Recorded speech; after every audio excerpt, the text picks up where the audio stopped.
Highness, Madam President, ladies and gentlemen, it's a great honor and privilege to be here.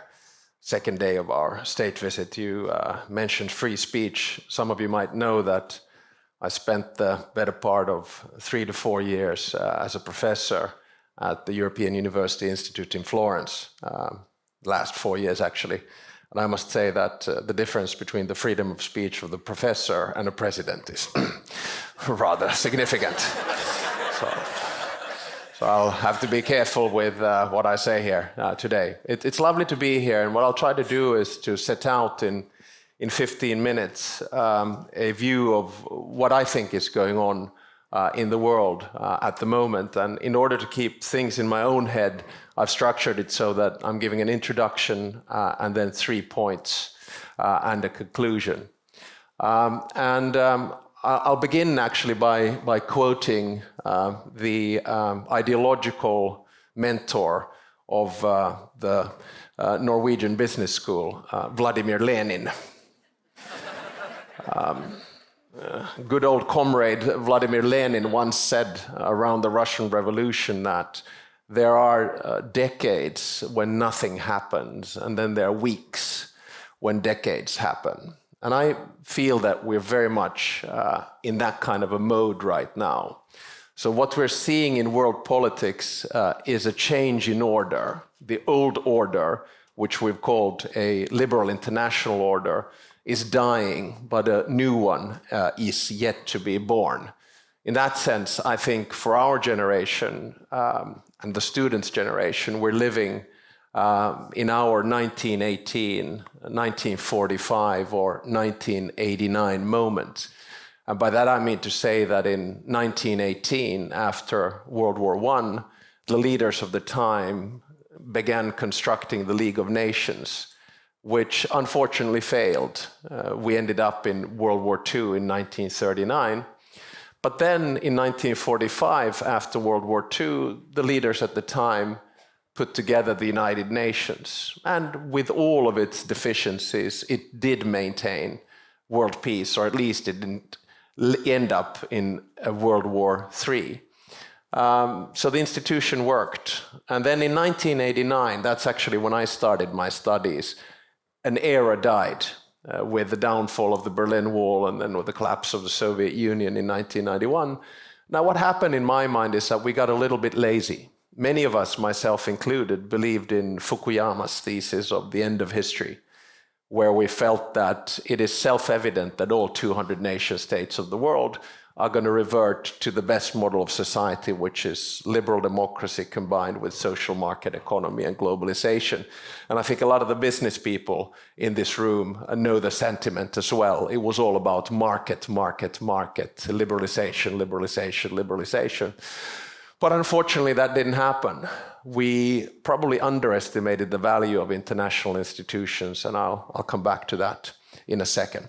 So my sort of question today that I want to pose in this lecture is fairly binary choice. And I know that in world politics, the choices are rarely binary, but I'll make it today. The question is, do we want a multipolar world, or do we want a multilateral world? Multipolar means that nation states cooperate more or less transactionally around the world without a clear set of international rules. Multilateralism, again, means that nation states cooperate within a broader framework of international law and institutions. And I think that's the ultimate choice that we have to make. The way in which I'll structure the talk today is, first, I will talk about order. Second, I will talk about balance.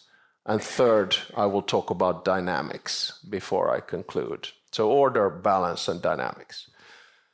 To kick off with order, I think us political scientists, or those who are interested in the study of international relations, we quite often try to find order in a world of disorder. And that is basically because we human beings quite often over-rationalize the past, over-dramatize the present, and therefore underestimate the future. So we try to get this sort of construct in our mind what the world might look like. But for better or for worse, I do think that the Cold War was bipolar. It was systemic. And the competition was between the Soviet Union and the United States. So basically communism, a controlled economy, authoritarian regimes and limited freedom versus the United States with democracy, capitalism, and pretty much the champion of the free world with all of its deficiencies. But the debate was real. After World War II, there was a systemic challenge. Which system works better? Which one provides and allocates resources better for society, capitalism or communism? After the Cold War ended and the United States won it, we entered a unipolar moment where there was only one world power, which was the United States. And we sort of felt probably that, well, these international institutions are nice, the UN, the WTO, the World Bank, IMF, but we don't need to tinker that much with their power structure because it's the US that's going to lead the free world anyway, and soon we'll start seeing this sort of functional movement towards democracy and market economy and globalization. Many of us thought that Russia would become a democracy, perhaps even China. Many of us thought that at a later time the Arab Spring would lead to a democratic movement in the Middle East and Persian Gulf and elsewhere. And many of us felt that in a post-colonial world, the African continent would revert to liberal democracy.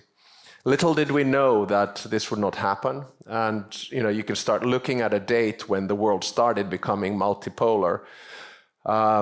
Probably the kickoff was somewhere around 9/11, when the West pretty much abandoned its basic values, whereby we started to fight terrorism more than freedom, whereby we started to export democracy by force rather than by example, whereby we abandoned international rules, institutions, and regulations in the name of interests and in the name of protecting security.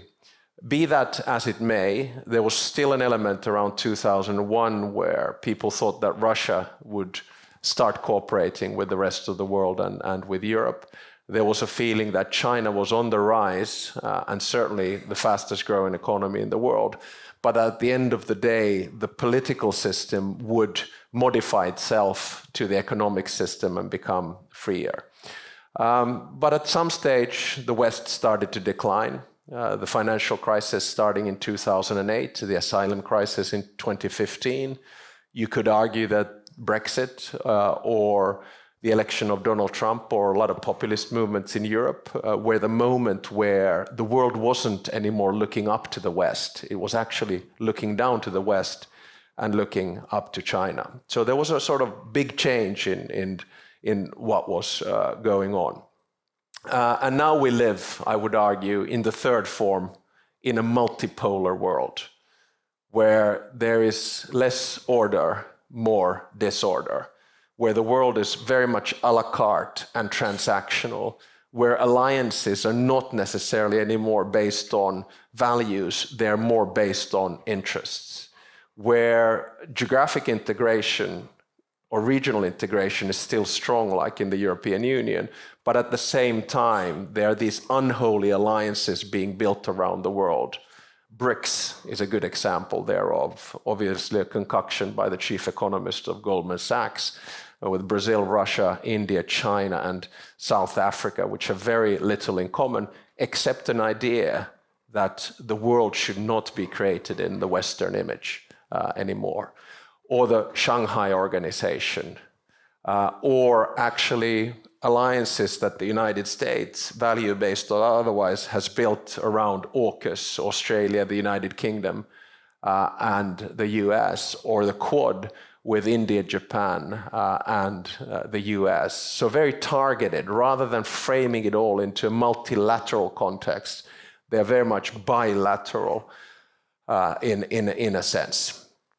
And in my mind, the world works when there's a clear power balance, almost a balance of fear between 2, 3, or 4 poles, But if there isn't that, power vacuums emerge and someone is always going to fill those vacuums. So I would argue that right now we live in a multipolar world of disorder. My second point today is, what's the balance then?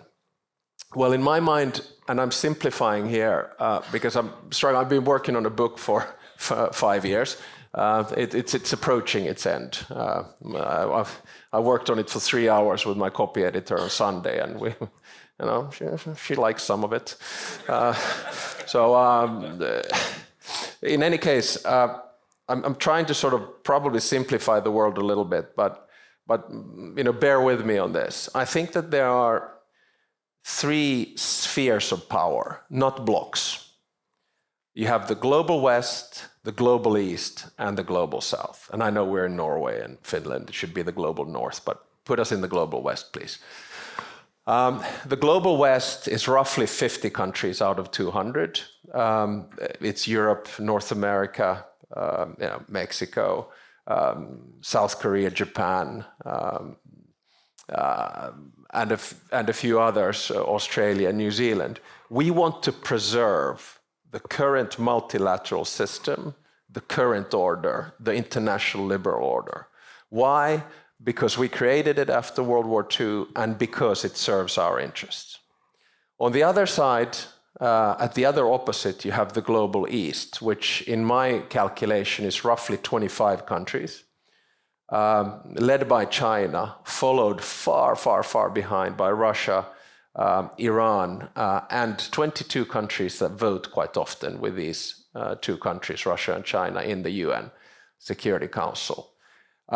They have very different profiles, but they do have one thing in common. They want to change the current order because they feel it's too Western dominated. And they talk the talk of multipolarity rather than multilateralism.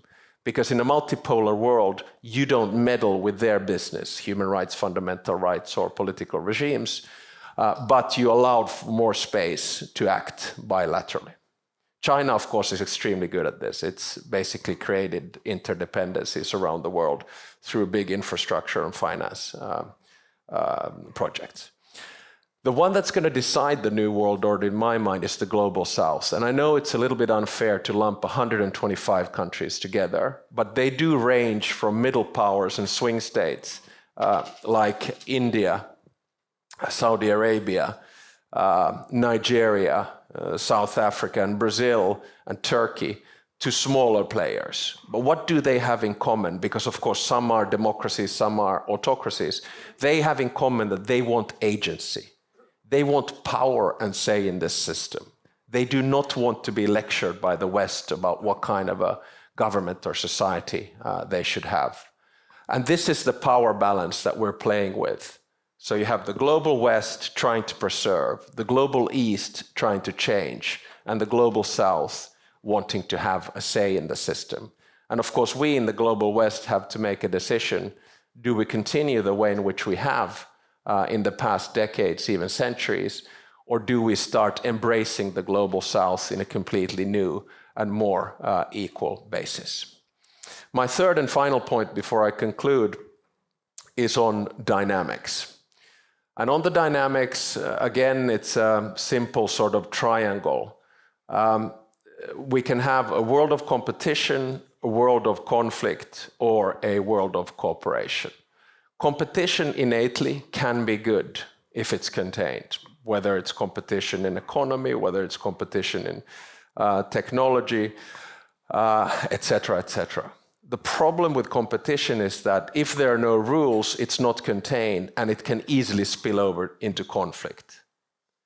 And this is the world that we are in right now. I mean, my lifetime as a student of international relations, we have not had 3 major wars simultaneously.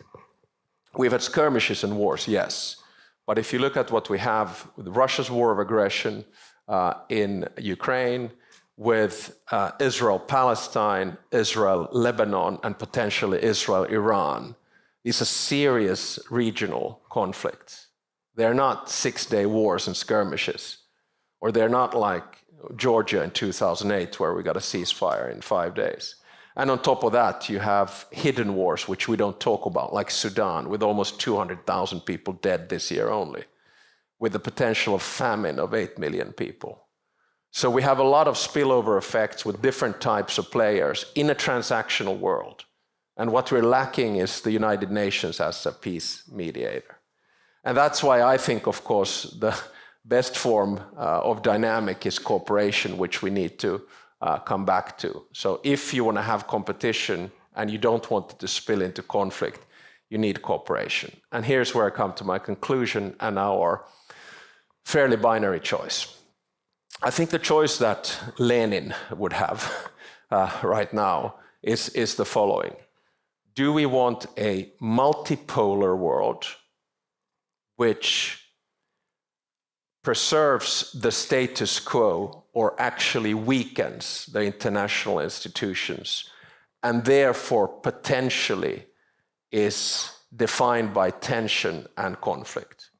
Is this the world that we want? Is this the type of multipolarity which I would argue a country like Russia is pushing forward, where the dominating factor is raw power and size?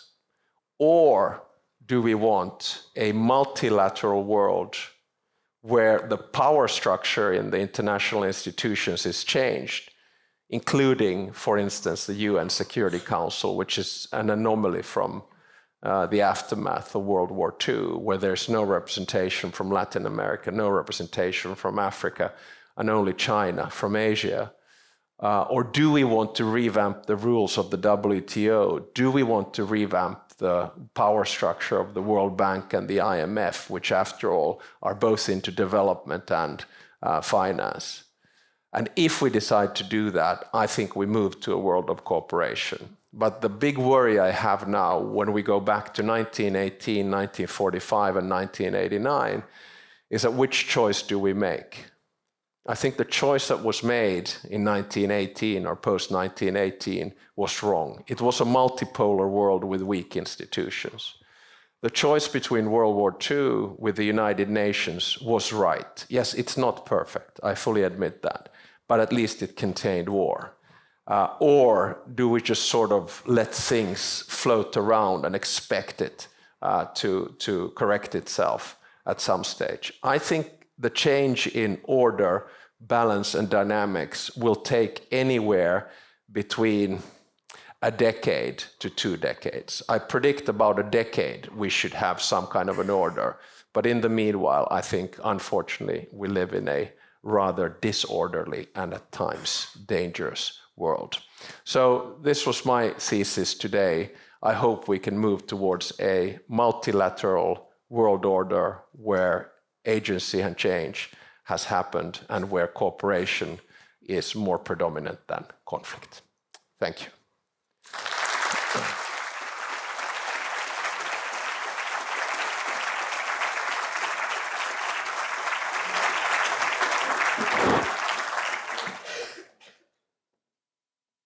So, Mr. President, thank you so much for a highly interesting and engaging talk. Now I would actually like to ask my colleague to join us here on the stage. He's a professor here at our school at the Department of Law and Governance. He's the former director of NUPI, the Norwegian Institute of International Affairs. Today, he's also considered one of the country's leading experts on geopolitical issues and politics. And now I'm looking forward to hearing him and the president further discuss this new world disorder that we currently find ourselves in. Please, the floor is yours. Thank you so much, Karen. Thank you so much, President. Can I call you Alex? Yes, you can. So I'm fortunate. It's fantastic that you are here at the BI. We know each other for like 50 years. Not 50 years. Well, we first met in 1996. That's true. And as Bob Dylan said, he had this song and said, "I knew the bride when she used to rock and roll." But anyway, so but it's fantastic. Thank you so much for giving your expose as well. And I think that most academics face difficulties with meeting their publishers, and they often say, "Oh, I'm running out of time, I'm a bit delayed." But being a president or becoming a president is, I think, is a decent reason for being a bit delayed with your book. Yeah.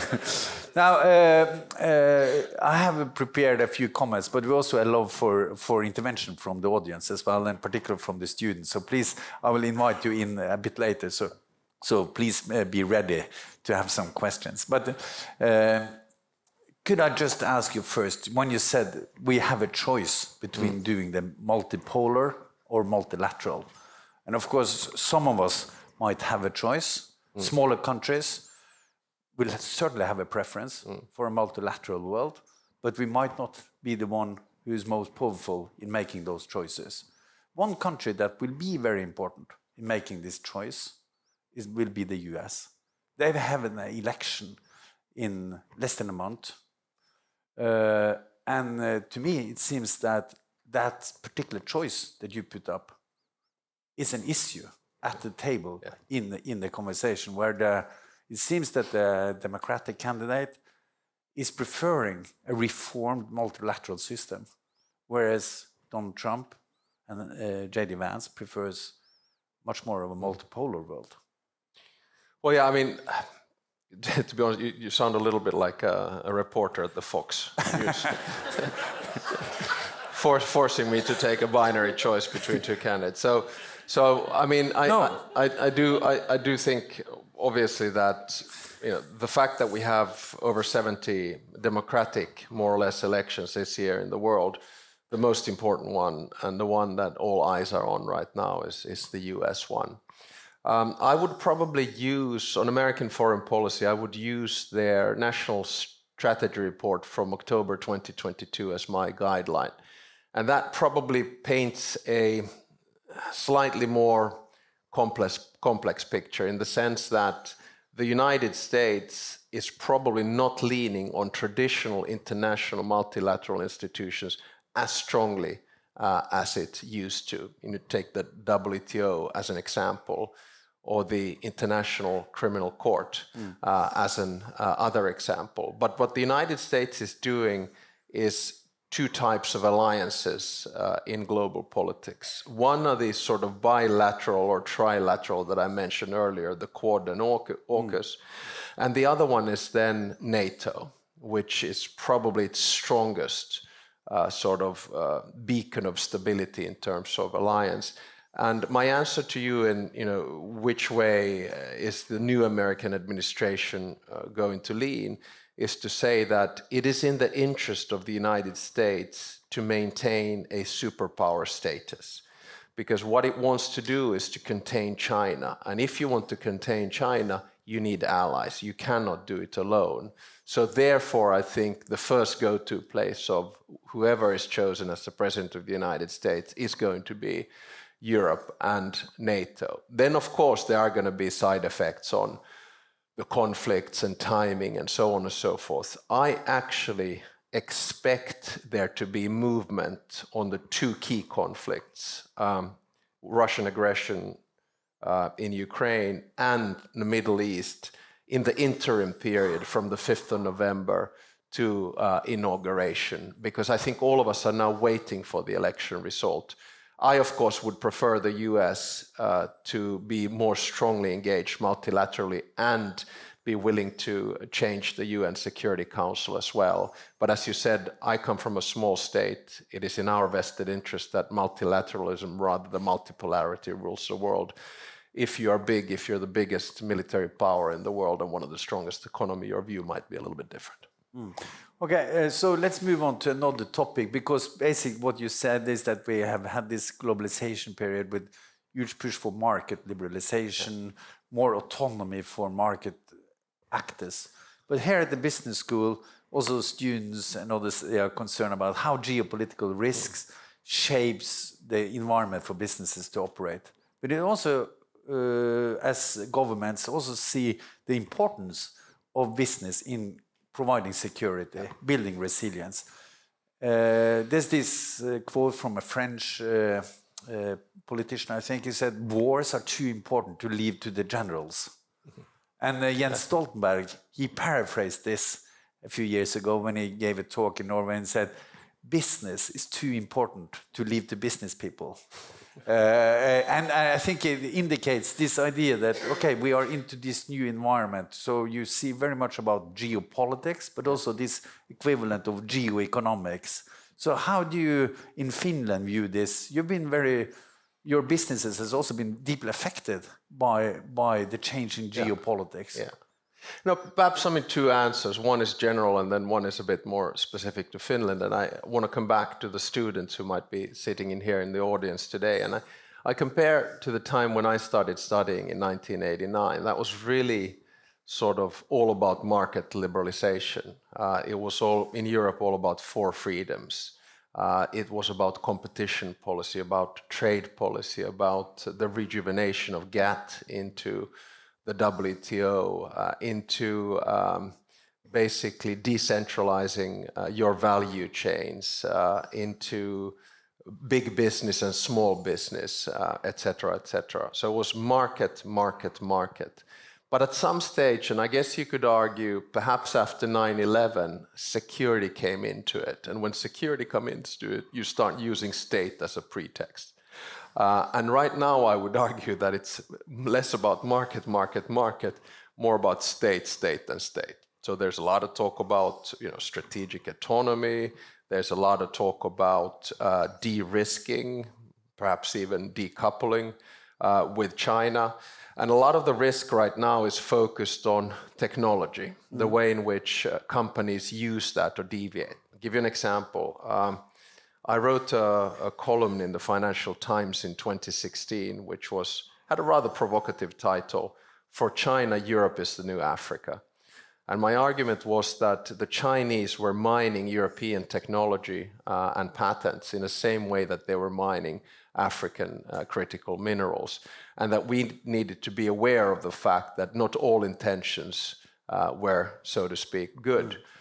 2 weeks after that, the Americans told the Germans that you're about to sell a company called Eichstron, which has military intelligence, to the Chinese, so should you be careful?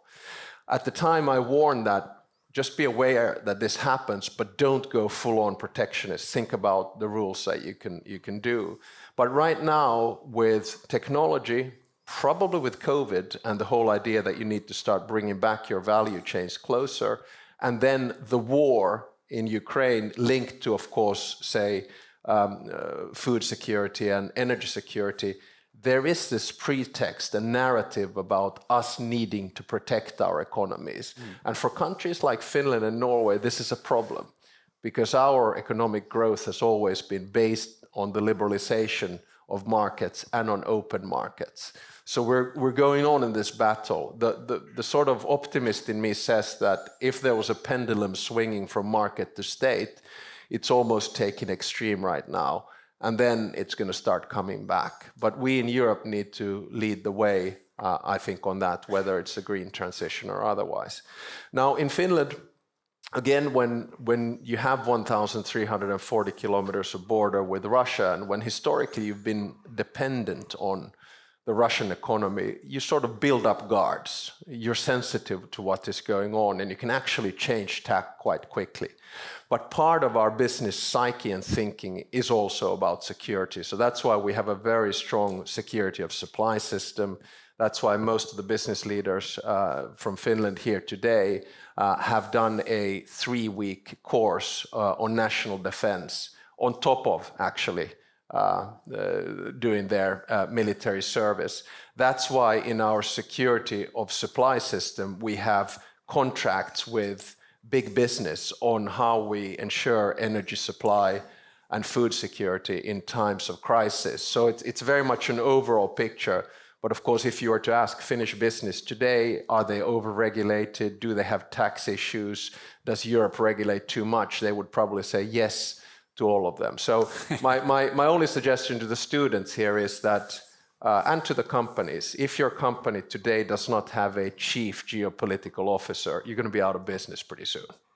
This is a perfect commercial pitch, President, for what we are doing here at BI as well, because we are starting this top leader course in managing geopolitical risk. So that's thank you for that pitch. Now, but just sticking to this, because I think that Finland, I have this history of what you call total defense. And it's, I think this... or comprehensive security. Comprehensive security, or what different versions of it. And I think that you're way more advanced than most countries. All Nordic countries in general are pretty advanced. And I think that a lot of other European and NATO countries have to move in this direction. So it would be interesting to see how this new NATO member, Finland, will develop this. But just since we are at this specific point on Nordic defense and total defense or comprehensive security, just one point on communication between Norway and Finland. Since you joined NATO, defending Finland is not so easy for the alliance. It will change also the logistical system, I think, in the Nordic region. So we had to develop more transport corridors between East and West. So how is this on your radar? Do you first kind of visit as a president, went to Northern Norway? Yeah. To Alta. To Alta, yeah. Yeah, as one does. I mean, I think again, two answers on that. One on comprehensive defense. Comprehensive security. Because to me, total defense sounds a little bit too much like, I don't know, Rambo or Arnold Schwarzenegger. It's like, it just that's in Norway we call this total preparedness. Okay, so it's a bit Rambo-like. But comprehensive security. So I think our thinking is based on the idea that you fight wars on the battlefield, but you win wars at home.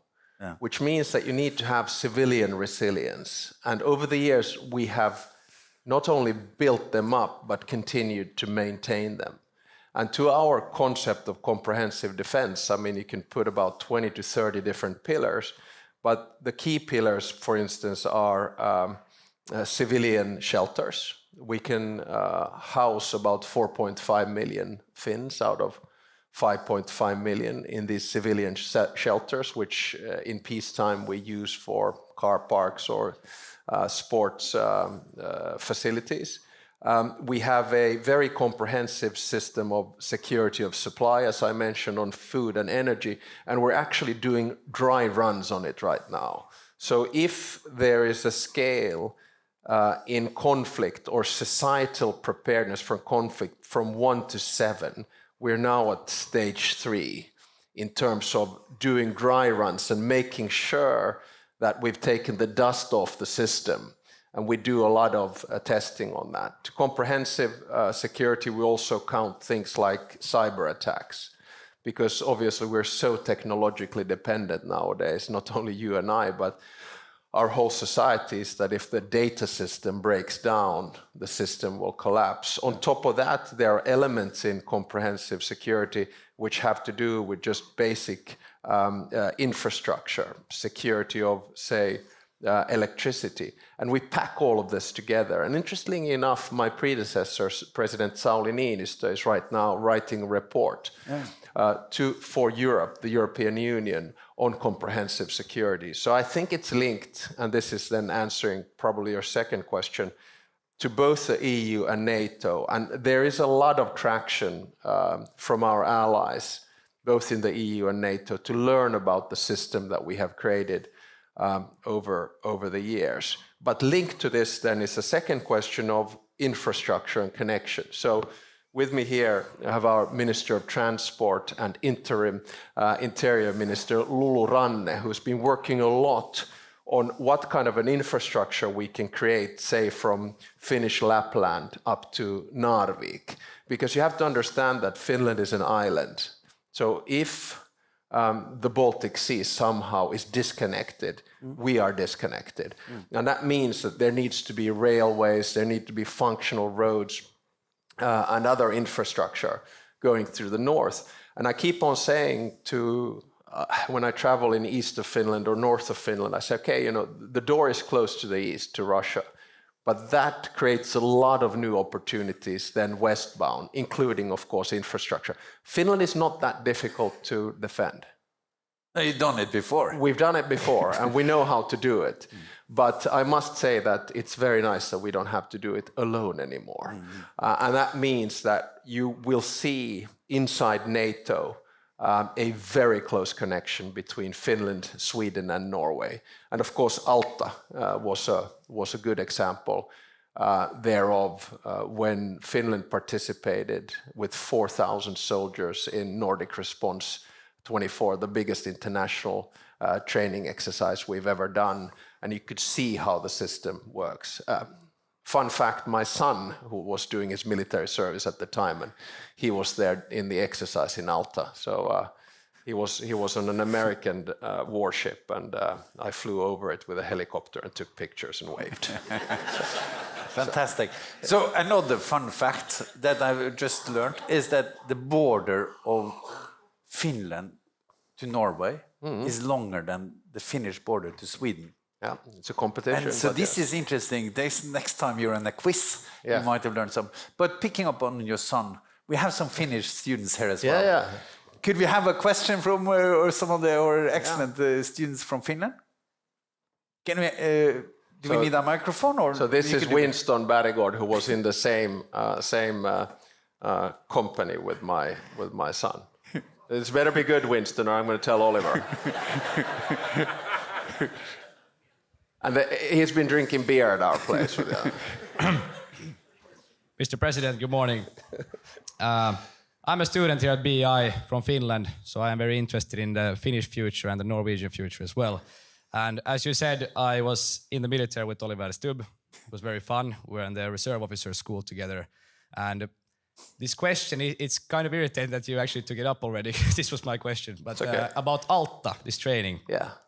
We are in NATO and Norway as well, and I wanted to ask you how this Alta training could help the Norwegian and, I mean, Swedish military, how would I say it, how they fight together. Yeah. How would Alta help us in the future in case of an attack? Exactly. It's actually a really good question because that gives me a possibility to explain it a little bit more. And I sort of tag on to when Ulf said Finland is difficult to defend. To a certain extent, yes. But what I think a lot of our allies want to do is to train together with us to understand what it's like to defend a 1,340 kilometer border, which essentially is open with Russia. And I think Nordic Response 24 was one of those exercises. I don't remember how many countries, Rasse, where are you? How many countries were in it from the alliance? 20 plus. And so, were you at Alta actually? No, you were in another place at that time. But in any case, so, you know, there were Italians, there were French, there were Americans, Norwegians, etc., and Swedes, etc., etc. So what we want to teach our allies is how to defend in those circumstances. Alta, of course, it was very much around the fjells and the fjords and different circumstances. So without revealing any military secrets, there was a Finnish company which was working very closely with an Italian company on different types of amphibious tasks. And, you know, things don't always go smoothly in training. So you learn from each other. The good news in all of this is that, you know, instead, a lot of people talk about permanent bases, et cetera, et cetera. I mean, yeah, those will happen. But the bottom line here is that the training activity that we are now providing or giving to our allies is to such an extent where we're not even sure we can absorb as much of it. And this just shows not only the respect that a lot of our allies have for Norwegian, Swedish, or Finnish military, but also their willingness to learn and train in circumstances. So we're going to increase this. Alta was a very good exercise, but only one of them. Please wave your hand if you have some question. But before we take in another question, let me have... there's one over there. Yeah. Good morning. Hello, Mr. President, and thank you for this very interesting introduction. I come from a quite different background. Actually, I'm a German national, and I've lived in France for a long time. Okay. I know you're going to Germany as well, and I was wondering actually how you see the role of these two big countries in Europe in the current situation. Sure.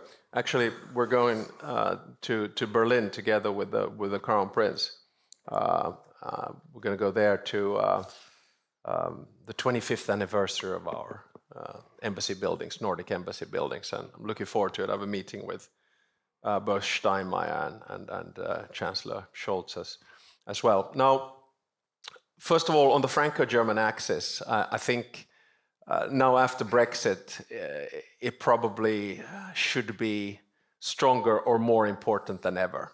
But there is a certain sort of romantic concept of the Franco-German axis, believing that they always work in the same direction.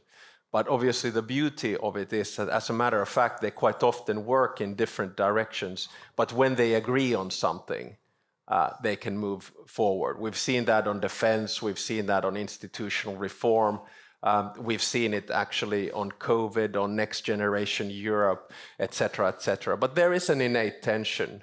And you could argue a little bit in a simplified fashion that Germany is more into industrial policy and internal market, whereas France is more into probably industrial policy from a different perspective and also projecting European power. And Germany is not about projecting European power in the same way that France has been over history. So it's always a very challenging, and a lot of people simplifying into a relationship, whether it's Chirac and Merkel or Sarkozy and Merkel or any other French president, Macron and Merkel or Macron and Scholz, but it's a little bit more complicated than that. It's always linked a little bit to the issue. So during the Euro crisis, the Germans had a certain view, which simplified was austerity, whereas the French were more lenient. Now, on the war in Ukraine, in the beginning of the war, France actually was quite bullish about it, whereas Germany was a little bit careful until Zeitenwende happened. But Zeitenwende for Germany has been very complicated. It's been a bit of a Zeitenslalom, if you know what I mean. And the reason for that is very simple. German foreign and security policy has been strongly engraved into an identity which was post-World War II. And to change that identity takes time. For Finland, it was easy. We changed tack like this, basically over 3 nights, 24th, 25th, and 23rd, 24th, 25th of February 2024. But it takes time. But I think the base case we need to think about, and I'll finish on it, we need a strong Franco-German axis in order for Europe to work properly. But we should be a little bit more lenient on how quick that axis is to be formed. We need German and French leadership. There is an additional point here. Polish leadership has come in very strongly as well, because the nexus of power has moved eastbound in Europe. Could I pick up on this question? You mentioned the report that is going to come out pretty soon by Niinistö, and we had the Draghi report calling. And basically, both of these reports, I guess, will call for significant reform in Europe. They will require a lot of European leaders, also taxpayers, to invest in Europe. You belong to the conservative political family, or maybe used to. Yeah, I'm not a party member. Okay, so anyway. I'm not a party member, and put it this way, I would not define myself as conservative. Okay, so that's good. But it's. But I just wanted to go in the direction of. Okay, at the same time as we have the weaknesses in German and French leadership, we also see in many countries a strong far right side. Some of them are moving in an illiberal direction. Some of them are endorsing Russia. Yeah. It's a huge concern, I think, for the future of Europe and how to deal with that. And it's a challenge for mainstream political parties then, how to deal with this in a democracy. So that's where I wanted to approach from a mainstream political approach. Yeah, if you had started asking me questions about Draghi's idea about mutualization of debt, et cetera, that's out of your constitutional I would have answered that this is where I limit my freedom of speech. Because according to the Constitution, it's the government that deals with the European Union. But in a broader sense, I think, again, as a liberal institutionalist or liberal internationalist, I think we got globalization wrong. And we are paying for the consequences. In other words, the big narrative was that globalization will lead to economic growth and development for all. But when that didn't happen, there was sort of a rejection of globalization by a certain wing of the population. Some of them you might call populist, some of them you might call extreme right, some of them you might call extreme left. I don't care what you want to call them, but there was a real sentiment that what's in it for me? One of the best ways I heard it explained was when I was in a post-Brexit town hall debate in London. There were two who were sort of lamenting Brexit, myself and a British MP, and two who were rejoicing it. And the guy, the MP who was lamenting it with me, he said he doesn't understand why did Brexit happen, because British GDP has grown since membership in 1973 by X, Y, and Z. Spontaneously, one guy stands up in the audience, yeah, mate, perhaps your GDP, but not mine. And, I think that was, the moment for me when I understood, well, he's right. And that means that when you don't feel like you have agency or belief in the system, when you've educated yourself, when you've tried hard, and even if you have a good security or welfare system, if you feel that you don't have an opportunity or a chance, and you look at your neighbor and think, that guy got it quite well, then you start looking for alternative solutions. And those alternative solutions in populism are quite often simple. And of course, we live in a complex world where there are no simple solutions. So that's why you get this wave of anti-globalization, anti-immigration, the rejection of the other. And this is the dilemma that we are in right now. And then the question is, how do you contain it or how do you manage it? In very simple terms, in an autocracy, you don't need to manage it because information is centralized and authority is ultimate and totalitarian. In a democracy, it's more difficult to manage it because information is open, speech is free, and the opportunity to change the system is there. But we need to find these sort of mechanisms to change it. My approach has always been to populism, whether right or left, embrace it, have dialogue and discuss rather than reject it. We have to understand that the grievances of people who vote for populist movements, whether right or left, they are real. They exist in the minds and in the lives of those people. And then it's up for those who want to be in the moderate center to find solutions which serve all. Excellent. I see that monitor here is flashing, so we're getting closer to an end. I would like just to take this opportunity to thank you so much, Alexander, for visiting the business school and for having this conversation. And then I give the floor to Karen to come back. So thank you so much. Thanks.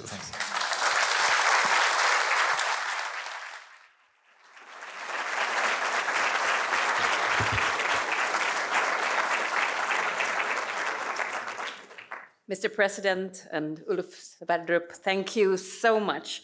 I really enjoyed listening to your conversation, and I'm sure we could have done much more of that. But everyone, I just want to give one more hand for President Stubb and Professor Sverdrup. Please, an applause.